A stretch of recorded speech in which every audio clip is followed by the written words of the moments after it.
Andrew Okot Obibi loikara kisuna nukanya pe ngese bala ebu ningesi aibo na arai mame pate keche atupiti nuibecho kina aseuna elope mendera loka NRM kanu Ebuku Omoro. I am an NRM cadre, a strong one that I believe in our values.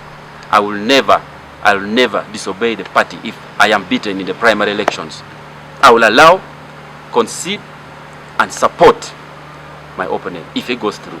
It does not sit with me well as a member of the NRM party because initially we are guided by the constitution of the party that states clearly that every flag bearer should be elected. And NRM, we keep preaching democracy. It should start with us since we are the fountain of this democracy in this country. My biggest problem is favorism. Okay? There's no integrity in all these things that we're trying to do. We need to have a situation where people are given opportunity to go out there and showcase their talent or showcase their leadership.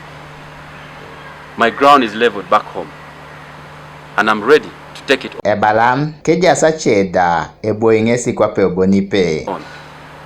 In case these primary elections are not done, I am ready to take a step of going independent and stand against my opponent. Ito deraka diken na epate loka NRM Okot Obibi ngesi puda ajiu na somisinei aite monokini darachan ka aimo isokonin kanuikorion ko Ebuku Omoro. Me, I look at the youth. How I'm going to help the youth of Omoro right now in this situation. I will look at maybe bringing in, not maybe, I look at bringing in a technical institute that will make the youth busy. Do work, metal welding and fabrication, carpentry. There are so many other, work that people can do and get, Then number two, I look at agriculture. Our agriculture, we're doing subsistence farming. Why don't we go commercial like other people? Aseuno naka MP Ebuku Omoro nes asipokin ajaun era sakesera nukanya pe olapo pedele okalo pelo. Ilax Emi Alomu, Joseph Omagor, TV East, Omoro District.